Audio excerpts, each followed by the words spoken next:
नमस्कार दोस्तों, आपके स्क्रीन पर यह तस्वीर और इस तस्वीर से प्रधानमंत्री नरेंद्र मोदी डरते हैं। इस तस्वीर में तेजस्वी यादव, बिहार के उप मुख्यमंत्री, राहुल गांधी, कांग्रेस के नेता, और वायनाड से सांसद मल्लिकार्जुन खड़गे जो कि कांग्रेस के अध्यक्ष हैं, और बिहार के मुख्यमंत्री नीतीश कुमार। यह तस्वीर क्यों डराने वाली है भारतीय जनता पार्टी के लिए?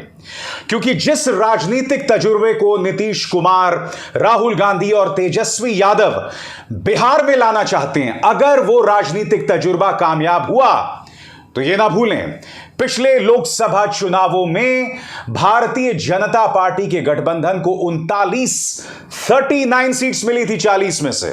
और अगर यह गठजोड़ कामयाब हो जाता है, यानी कि नीतीश कुमार, तेजस्वी यादव और राहुल गांधी का, तो यकीनन बिहार के अंदर जो जातीय समीकरण बनेंगे उसका असर पड़ोसी उत्तर प्रदेश राज्य में भी मिल सकता है। और यह ना भूले दोस्तों कि उत्तर प्रदेश और बिहार दोनों जगह से मिलाकर भारतीय जनता पार्टी को करीब 100 सीटें मिली थी 2019 के लोकसभा चुनावों में।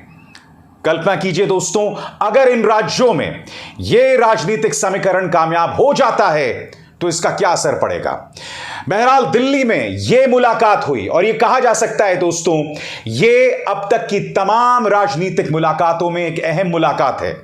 याद होगा आपको, जब शरद यादव जीवित थे तब उस वक्त नीतीश कुमार दिल्ली आए थे और उस वक्त उन्होंने कई नेताओं से मुलाकात की थी, मगर राहुल गांधी या कांग्रेस के किसी बड़े नेता से मुलाकात नहीं हुई थी।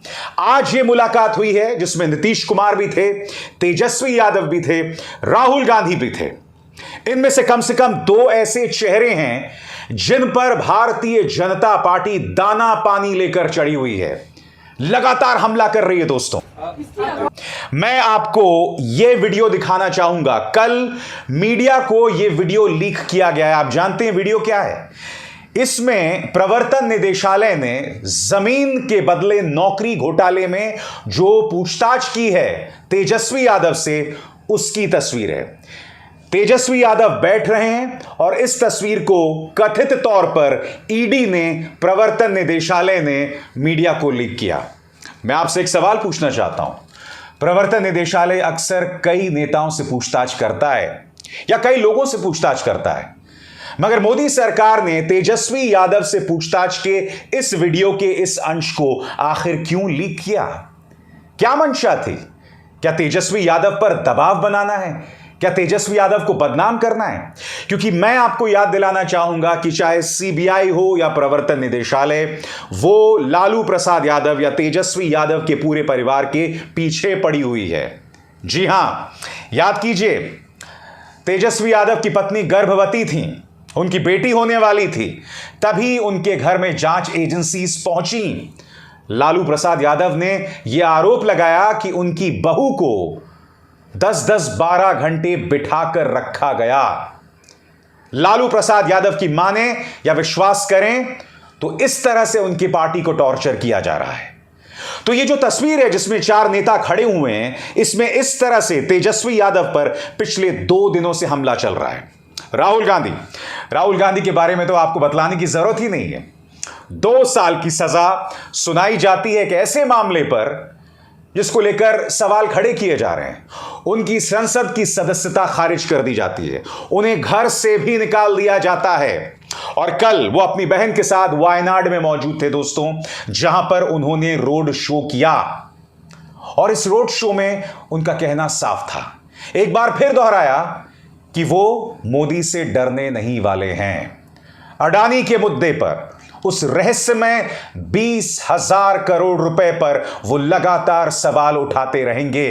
राहुल गांधी ने कल वायनाड में किस तरह से अपनी बात रखी, मैं चाहूंगा आप सुने। The BJP divide people. You make people fight. You threaten people. You abuse as much as you want. I will keep uniting people. I will keep respecting every single community, every single religion, every single idea. You be as nasty as you want. Be as evil as you want. I will continue to be as kind as I can. Even to you. They do not understand that their opponent will not get intimidated. But I was actually happy that they took away my house. I saw hundreds and hundreds and hundreds of families lose their house in Wayanad. When the floods came here, the first thing I saw in Wayanad was how you responded to the floods.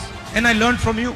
Take my house, take it 50 times, I don't care. I will continue to raise the issues of the people of Wayanad and the people of India. Mr. Narendra Modi, please explain your relationship with Mr. Adani. I kept asking that simple question because the government is very uncomfortable about the type of questions that I ask. I'm removed from parliament. I know that if the BJP is taking away my house, is disqualifying me from parliament, is attacking me 24 hours, I know that I'm doing the right thing. And the more they attack me, the more I know that this is exactly the path on which I have to walk. And I am not going to stop, no matter what happens. Not for myself, but because of my relationship with you and my relationship with the rest of the people of India. दोस्तों मैं आपको बतलाना चाहूंगा कल ये जो मुलाकात हुई जिसकी तस्वीरें आप देख रहे हैं मेरे स्क्रीन पर, जिसमें मल्लिकार्जुन खड़गे थे, नीतीश कुमार थे, तेजस्वी यादव थे और राहुल गांधी थे, इसके राजनीतिक मायने तो बढ़ ही रहे हैं। दूसरी तरफ नीतीश कुमार ने अपनी तरफ से एक अहम बयान दिया है। क्या यह ख्याली पुलाव है? क्या यह मुंगेरी लाल के हसीन सपने हैं? और इसके पीछे राजनीतिक जमीन क्या है? सबसे पहले मैं आपको बतलाना चाहूंगा कि नीतीश कुमार ने दरअसल कहा क्या है। मुख्यमंत्री नीतीश कुमार ने कहा कि यदि कांग्रेस सहित सभी विपक्षी दल 2024 का लोकसभा चुनाव एकजुट होकर लड़ते हैं तो बीजेपी 100 सीटों से भी कम पर सिमट जाएगी। मैं फिर पूछना चाहूंगा, क्या ये ख्याली पुलाव हैं? क्या ये मुंगेरी लाल के हसीन सपने हैं? नीतीश कुमार जब भी बोलते हैं ना तो उसकी एक वजह जरूर होती है। ऐसा नीतीश कुमार क्यों कह रहे हैं? उसकी वजह जातीय जनगणना। मैं आपको बतलाना चाहूंगा दोस्तों कि जातीय जनगणना का मुद्दा जो आरक्षण पर असर डाल सकता है, जो बिहार में बहुत जोरों शोरों से चल रहा है, इसका राजनीतिक असर जोरों से हो सकता है बिहार में। और अगर यह राजनीतिक लहर बिहार में देखी गई तो यकीनन उत्तर प्रदेश भी इससे अछूता नहीं रहने वाला है। और यह जातीय जनगणना वाला जो मुद्दा है ना, वो भारतीय जनता पार्टी की रातों की नींद को हराम कर रहा है।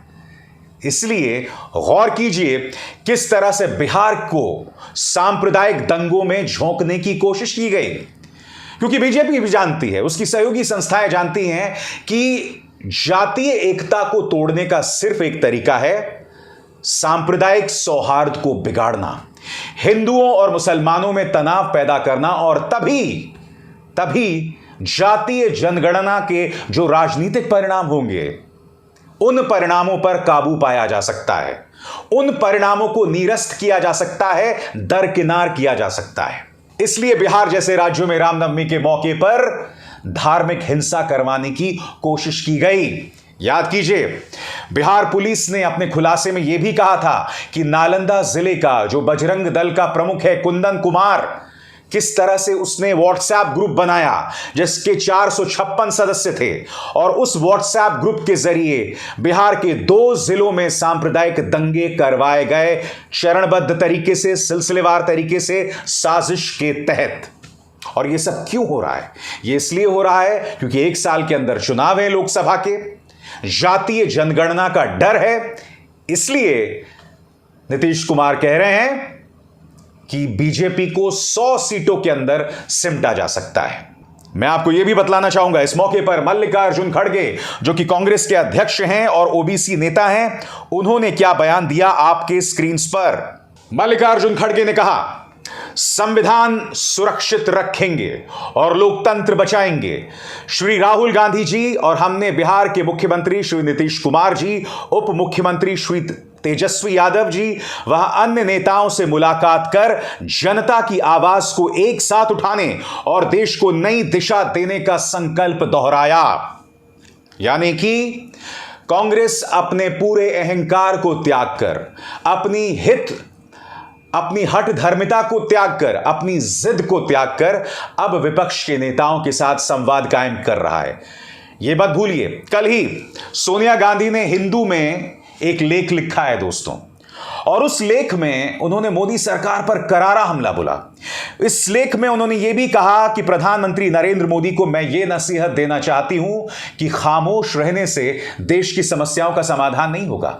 और उसी लेख के नीचे जाकर उन्होंने विपक्षी एकता की बात की। उन्होंने कहा कि जो समान विचारधारा वाली पार्टियां हैं उन्हें एक साथ आना चाहिए, एक सेतु कायम करना चाहिए, एक संवाद कायम करना चाहिए और भारतीय जनता पार्टी को हराने का प्रण लेना चाहिए। दोस्तों, मैं आपको याद दिलाना चाहूंगा, अडानी के न्यूज चैनल एनडीटीवी को दिए गए इंटरव्यू में शरद पवार ने कहा था कि अडानी मामले में ज्वाइंट पार्लियामेंट्री कमेटी की जांच की कोई जरूरत नहीं है, जेपीसी की जांच की जरूरत नहीं है, यानी कि संसदीय जांच की जरूरत नहीं है। और जैसे ही वो बयान आया था, भारतीय जनता पार्टी ने बवाल कर दिया था। पूरा मीडिया जो है वो बढ़ चढ़कर बोल रहा था कि विपक्षी एकता में दरार आ गई है, शरद पवार कहीं और जा रहे हैं, बीजेपी की तरफ जा रहे हैं। मगर उसके कुछ ही दिनों बाद शरद पवार ने एक प्रेस कॉन्फ्रेंस किया और उस प्रेस कॉन्फ्रेंस में उन्होंने क्या कहा? उस प्रेस कॉन्फ्रेंस में उन्होंने कहा कि अगर विपक्ष जेपीसी की जांच चाहती है तो उसमें कुछ बुरा नहीं है। आपको इस बात को समझना पड़ेगा कि शरद पवार अपनी बात से क्यों पलटे, क्योंकि वो जानते हैं कि उनके इस बयान का इस्तेमाल अडानी का न्यूज चैनल विपक्षी एकता को तोड़ने के लिए कर रहा था। बात वहीं तक सीमित नहीं थी, भारतीय जनता पार्टी लगातार उनके बयान को उछाल रहा था और यही वजह है दोस्तों कि शरद पवार इस बात को भांप गए। इसलिए उन्होंने कहा कि अगर जेपीसी की मांग कांग्रेस कर रही है, विपक्ष कर रहा है, तो उसमें कोई गलत बात नहीं है। यानी कि अगर आप इन तमाम संकेतों को देखें, इन तमाम खबरों को देखें, मल्लिकार्जुन खड़गे और राहुल गांधी की तेजस्वी यादव और नीतीश कुमार के साथ मुलाकात, शरद पवार का अपने बयान से पलटना, सोनिया गांधी का इस बात पर जोर देना कि तमाम समान विचारधारा वाली राजनीतिक पार्टियों को एक साथ आना चाहिए, ये तमाम जो खबरें हैं वो विपक्षी एकता के लिए एक सुखद संकेत हैं। यानी कि विपक्ष अब एक मंच पर धीरे धीरे आ रहा है। मगर अभी भी कुछ सवाल बने हुए दोस्तों और इन चेहरों पर आपको गौर करना पड़ेगा। ममता बनर्जी, अखिलेश यादव, अरविंद केजरीवाल, नवीन पटनायक, ये वो तमाम चेहरे हैं दोस्तों और इनके बारे में लगातार सवाल किया जा रहा है कि क्या ये जो संयुक्त विपक्ष है उनमें शुमार होंगे, और इनको लेकर एक लंबा चौड़ा जो है असमंजस बना हुआ है, एक सवालिया निशान बना हुआ है। तो विपक्षी एकता की बात तो की जा रही है, मगर जिन चेहरों से मैंने अभी अभी आपका परिचय कराया, इनके बगैर किसी भी तरह की विपक्षी एकता बेमानी ही कहलाएगी। क्योंकि हम नहीं भूल सकते कि ममता बनर्जी किस तरह से पश्चिम बंगाल की सबसे बड़ी राजनीतिक शक्ति हैं।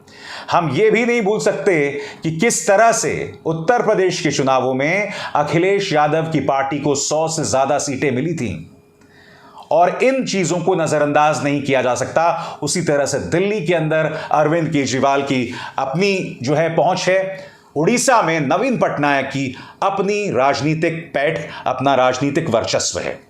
लिहाजा ये भी वो चेहरे हैं जो जब तक विपक्ष के साझा मंच में नहीं आएंगे, विपक्ष की जो एकता है ना, वो बेमानी ही कहलाएगी। बहरहाल ये खबर अपने आप में बहुत बड़ी है और हर बार की तरह मीडिया ने इसे नजरअंदाज कर दिया।